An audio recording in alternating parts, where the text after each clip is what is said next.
बिस्मिल्लाहिर्रहमानिर्रहीम। नाज़रीन अस्सलाम वालेकुम, मैं हूँ इमरान वसीम। नाज़रीन, साबिक़ वज़ीर आज़म नवाज शरीफ के लिए सुप्रीम कोर्ट की दहलीज से एक अच्छी खबर है जिसकी तफसीलात इस प्रोग्राम में आपके साथ हम शेयर करने जा रहे हैं और आपको बताएंगे कि अच्छी खबर क्या है और किस किस्म का हुक्मनामा जारी किया गया है। और इसके अलावा नाज़रीन प्रोग्राम की कुछ दीगर खबरें भी हैं, उनकी तफसीलात भी प्रोग्राम में हम शामिल करेंगे और गुफ्तगू का आगाज़ करेंगे एक बड़ी अहम खबर से। अभी जब मैं ये वीलॉग रिकॉर्ड करने जा रहा था तो एक टेलीफोन कॉल आई जिसमें यह बताया गया कि हसन अस्करी को रिहा कर दिया गया है। अच्छा, जब मेरे सोर्स ने बताया कि हसन अस्करी को रिहा कर दिया गया है तो फौरी तौर पे मेरा जो जहन है वो गया कि जो तजियाकार हैं हसन अस्करी साहब, गालिबन उनको गिरफ़्तार किया गया था।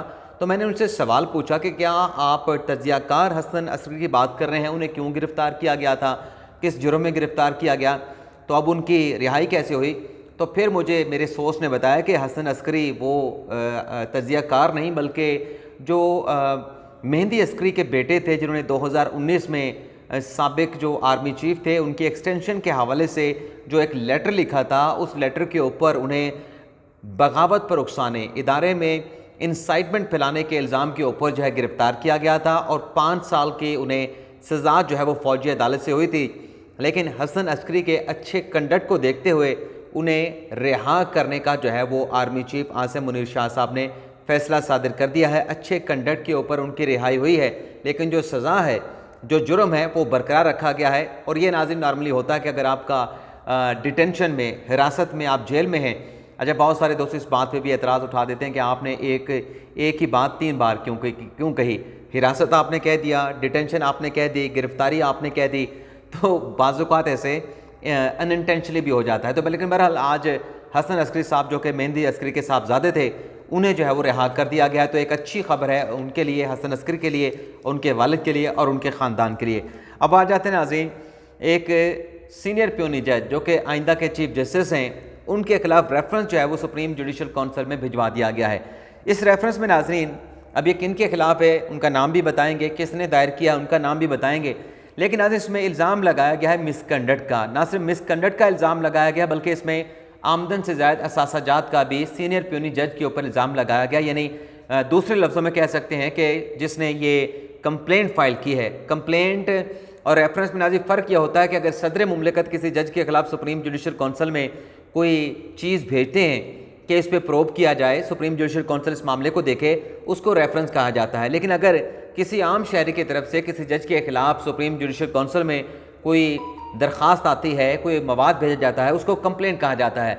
और उस कंप्लेंट को नाज़रीन उस वक्त रेफरेंस में कन्वर्ट किया जाता है जब इस नतीजे पे काउंसिल पहुंचती है कि इस रेफरेंस में, इस कंप्लेंट में मवाद मौजूद है और ऐसा मवाद है जिस पर हम जज साहब के खिलाफ जो है प्रोसीड करके उन्हें शोकास नोटिस भी जारी कर सकते हैं। तो ये कंप्लेंट जो आई है, एक तो इसमें मिसकंडक्ट का इल्ज़ाम लगाया गया है कि जज साहब जो है मिसकंडक्ट की खिलाफ वर्जी, कोड ऑफ कंडक्ट की खिलाफ वर्जी के मुर्तकब हुए हैं, कब्ज़ा माफिया के साथ उनके बराह रास्त ताल्लुक़ हैं और उनकी अपने एक हाउसिंग सोसाइटी भी है जिसने सरकारी ज़मीन पे कब्ज़ा कर रखा है।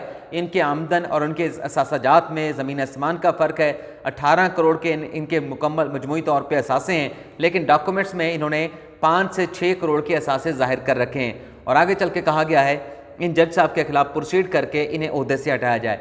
ये नाज़रीन जज हैं मोहसिन अख्तर कियानी साहब, इस्लामाबाद हाई कोर्ट के सीनियर प्यूनी जज हैं। जैसे आमिर फारूक साहब अगर सुप्रीम कोर्ट में एलिवेट हो जाते हैं या वो रिटायर्ड हो जाते हैं तो उसके बाद जैसे मोहसिन अख्तर कियानी साहब जो हैं वो इस्लामाबाद हाई कोर्ट के चीफ जस्टिस बनेंगे। आज के दिन तक जो पोजीशन यही है।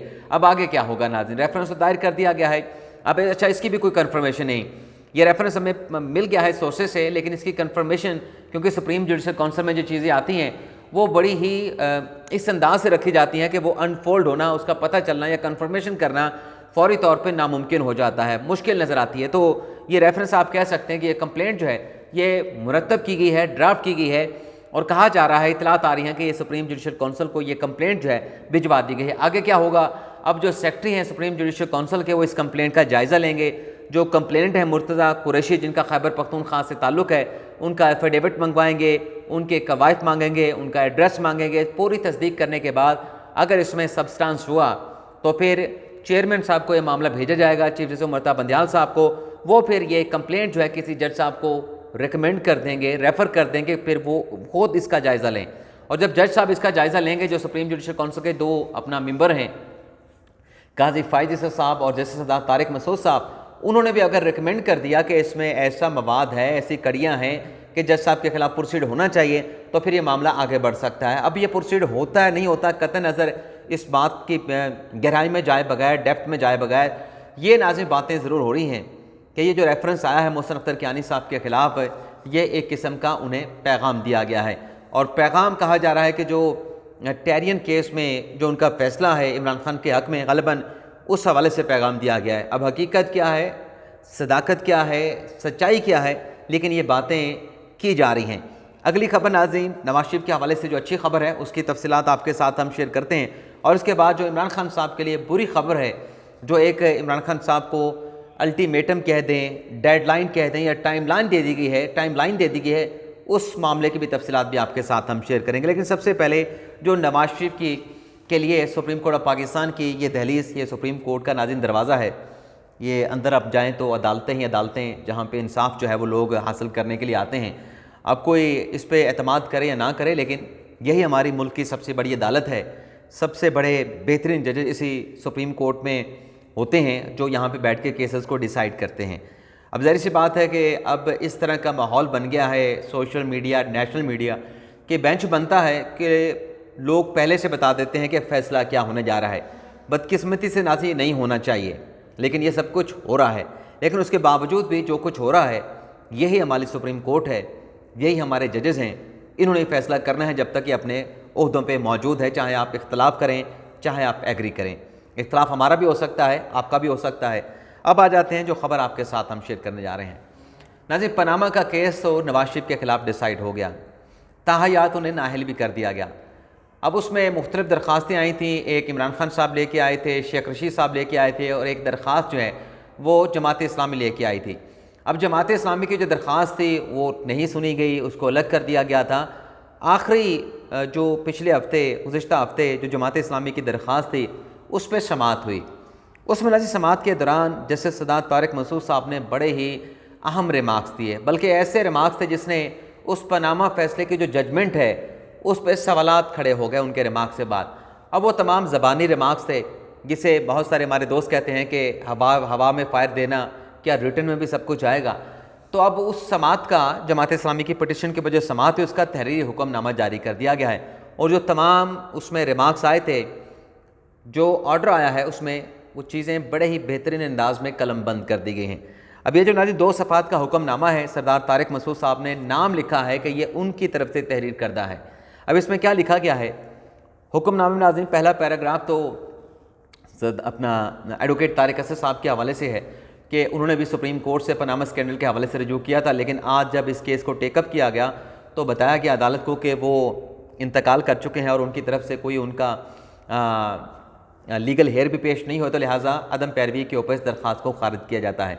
फिर दूसरे पैरे में जमात इस्लामी की दरख्वास्त का जिक्र किया गया, और उसमें यह लिखा गया कि हमने दरख्वास्त गुजार के वकील को सुना, अगरचे जो इस दरख्वास्त के काबिल समाअत होने का मामला है बड़ा अहम होता, लेकिन चूँकि अदालत के नोटिस में ये बात आई है कि 3/11/2016 को जो भी दरख्वास्तें पनामा स्कैंडल के हवाले से सुप्रीम कोर्ट में दायर की गई थी, इसे 3 नवंबर 2016 को जो बेंच था उसने काबिल समाअत करार दे दिया था, और तमाम जो फ्रीकैन थे उन्होंने इस बात पे एग्री किया था कि इस बात की डिटर्मिनेशन ना की जाए कि दरख्वास्त काबिल समाअत है, बल्कि ये कहा गया था कि अब ये मामला नहीं है अदालत के सामने कि दरख्वास्तें काबिल समाअत हैं या काबिल समाअत नहीं। लेकिन नाज़रीन स्पेशल फैसले अपना हुक्मनामे का जो पैरा 3 है वो बड़ा अहमियत का हामिल है। उसके नाज़रीन मंदरजात कुछ यूँ है कि जमात इस्लामी के वकील से ओपन कोर्ट में कुछ सवालात पूछे गए। एक सवाल उनसे ये पूछा गया कि कैसे और किन हालात में इस दरख्वास्त को, यानी जमात इस्लामी की जो दरख्वास्त है, इसे बाकी दरख्वास्तों से अलग कर दिया गया। यानी अदालत सवाल उठा रही है कि जमात इस्लामी की दरख्वास्त, बाकी जो दरख्वास्तें थी इमरान खान की, शेख रशीद की, जिसे तीनों दरख्वास्तों को 3 नवंबर 2016 को 5 रुकनी बेंच ने काबिल समाअत करार दे दिया था। आखिर ऐसी क्या वजह बनी कि जमात इस्लामी की दरख्वास्त को अलग कर दिया गया? अब ये सवाल कौन उठा रहा है? इन दरख्वास्तों को, जमात इस्लामी की दरख्वास्त को अलग करने की सुप्रीम कोर्ट का अपना बेंच, अपनी अदालत इस बात के ऊपर सवाल उठा रही है। और आगे कहा जा रहा है कि क्या मकसद था कि जमात इस्लामी की जो दरख्वास्त है उसे बाकी दरख्वास्तें किसके ख़िलाफ़ थी? वो नाज़रीन नवाज शरीफ के ख़िलाफ़ थी, इमरान खान साहब की नवाज शरीफ के ख़िलाफ़ थी और शेख रशीद की नवाज शरीफ के ख़िलाफ़ थी। लेकिन जमात इस्लामी की जो दरख्वास्त थी वो 436 वो लोग जिनका पनामा में इसका नाम आया था उनके ख़िलाफ़ थी। अब इसमें जमात इस्लामी से पूछा गया कि आपने जवाब दें, आप बताएं कि आपकी दरख्वास्त बाकी केसेस के साथ काबिल समात करार दी गई, आपकी दरख्वास्त को इस केस के ऊपर आपकी दरख्वास्त पे आपके इस्तदा पे क्यों अलग किया गया, कब और कैसे, किन वजूहात की बिना के ऊपर। अब जमात इस्लामी के वकील ने जवाब देना है, वो क्या जवाब देते हैं। लेकिन नाज़रीन जो तल्ख़ हक़ाइक़ हैं वो भी आपको बता दें कि जब 2017 में यानी नवंबर 2016 में तो काबिल समात करार दिया गया, उसके बाद वो जो बेंच था जमाली साहब वाला वो टूट गया था। फिर साकिर निसार साहब चीफ जस्टिस बने थे, उन्होंने नया बेंच तश्कील दिया था जिसको हेड कर रहे थे सरदार जस्टिस आसफ सईद खोसा साहब। उसने फिर जमात इस्लामी की दरख्वास्त इसलिए डी लिंक कर दी थी, अदालत ने डी लिंक की थी, अदालत ने प्रपोजल दिया था, जमात इस्लामी को कहा था कि ये तो आप तो 436 लोगों के खिलाफ कार्रवाई चाहते हैं, हम तो 436 लोगों के खिलाफ कार्रवाई करने बैठे, यहाँ पे तो महीनों लग जाएंगे, यहाँ पे तो पता नहीं बड़ा अरसा लगेगा, तो आप भी अपनी दरख्वास्त जो है प्रिसाइज कर लें। जैसे इमरान खान की दरख्वास्त है वज़ीर आज़म के ख़िलाफ़, जैसे शेख रशीद की दरख्वास्त है वज़ीर आज़म की नाहली के लिए, आप भी उसी तरह की एक दरख्वास्त ले आएँ और इस दरख्वास्त को अलग करवा लें, तो वो केस जल्दी डिसाइड हो जाएगा नवाज शरीफ वाला। लेकिन ये केस डिसाइड करना नवाज शरीफ के मुकदमे के साथ डिसाइड करना मुश्किल हो जाएगा। यानी अदालत ने खुद प्रपोज़ किया, खुद कहा कि नवाज शरीफ वाला मुकदमा चलवा लें, इस मुकदमे को छोड़ दें, इसको पेंडिंग रहने दें।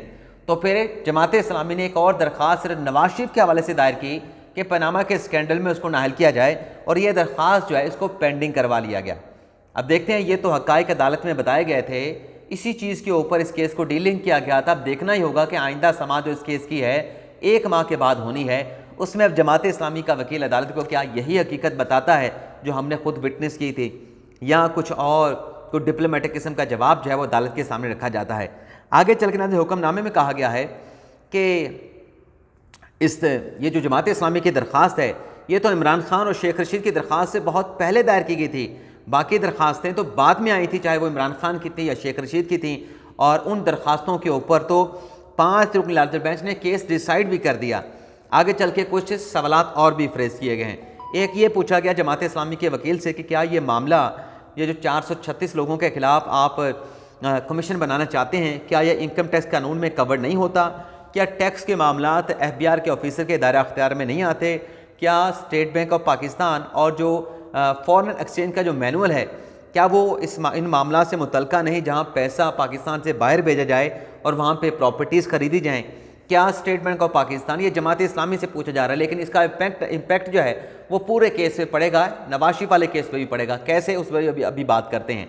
अगला सवाल ये है कि क्या दरख्वास्त गुजार ने जमात इस्लामी ने स्टेट बैंक से रजू किया, FBR से रजू किया, FIS से रजू किया कि मुतल्लिका अशखास के ख़िलाफ़ कार्रवाई की जाए? और 5वां सवाल, इदारों की मौजूदगी में क्या सुप्रीम कोर्ट कमीशन तश्कील दे सकती है? इन इदारों की मौजूदगी में क्या किसी किस्म के जुडिशल कमीशन तश्कील देने की ज़रूरत है?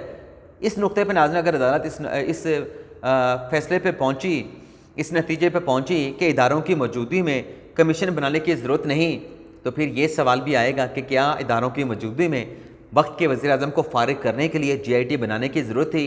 तो नाज़रीन फिर उस फैसले के ऊपर भी सवालात उठ जाएंगे। सवालात तो पहले भी उठ चुके हैं, लेकिन इसका फ़ायदा ज़ाहिर सी बात है कि सुप्रीम कोर्ट के अंदर से अगर आवाज़ आएगी, तहरीरी तौर पे चीज़ें आएंगी, सवालात उठेंगे पनामा के फ़ैसले के ऊपर, तो नवाज शरीफ के लिए तो अच्छी खबर होगी।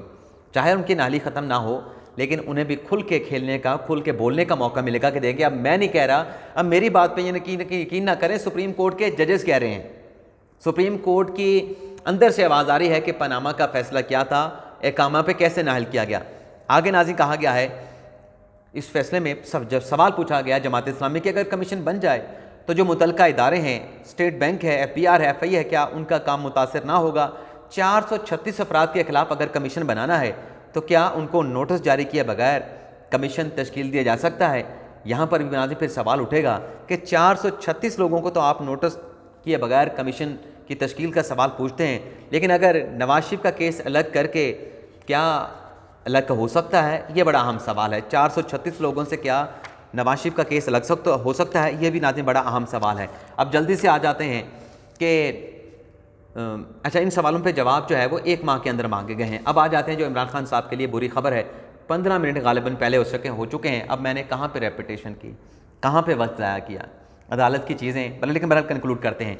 इमरान खान साहब के खिलाफ जो तोशा खाना का केस है, जिसमें खान साहब के खिलाफ नाज़रीन 10 मई को जब वो गिरफ्तार थे उनके खिलाफ फर्द जुर्म आयद हुई थी, और 13 मई को तोशा खाना की अदालत ने खान साहब के खिलाफ गवाहान को बुलाया था।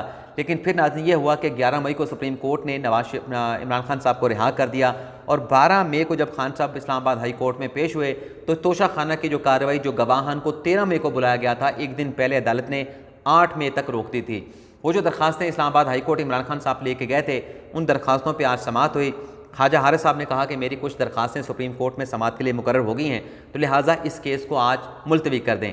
तो इलेक्शन कमीशन ने भी ख्वाजा हारिस साहब की इस दरख्वास्त की मुखालफत नहीं की, लेकिन इलेक्शन कमीशन ने अमजद परवेज़ साहब ने ये ज़रूर दरख्वास्त की कि जो ट्रायल कोर्ट है उसकी कार्रवाई को आपने रोक रखा है, आप ट्रायल कोर्ट की कार्रवाई को आगे बढ़ने दें। हाँ, ट्रायल कोर्ट को हतमी फ़ैसला सादिर करने से रोक दें। लेकिन अदालत ने यह दरख्वास्त रद्द कर दी, और अदालत ने कहा कि अगर ज़रूरत पड़ी और यह महसूस हुआ कि ट्रायल कोर्ट की कार्रवाई में जो है वो इल्तवा आ रहा है, ताख़ीर हो रही है, तो हम ये हुक्म सादिर कर देंगे। और फिर एक टाइम लाइन दी चीफ जस्टिस आमिर फ़ारूक साहब ने कि हम कोशिश करेंगे कि ईद उल फ़ितर की जो छुट्टियां हैं, ईद उल फ़ितर नहीं, ईद उल ज़ुहा की जो छुट्टियां हैं, बकरीद की जो छुट्टियां हैं, उनसे पहले पहले इस केस को कंक्लूड कर लें। तो 20 जून तक ये केस मुलतवी कर दिया गया है, और जो छुट्टियां होनी है बकरीद की वो 28 या 29 जून को होनी है।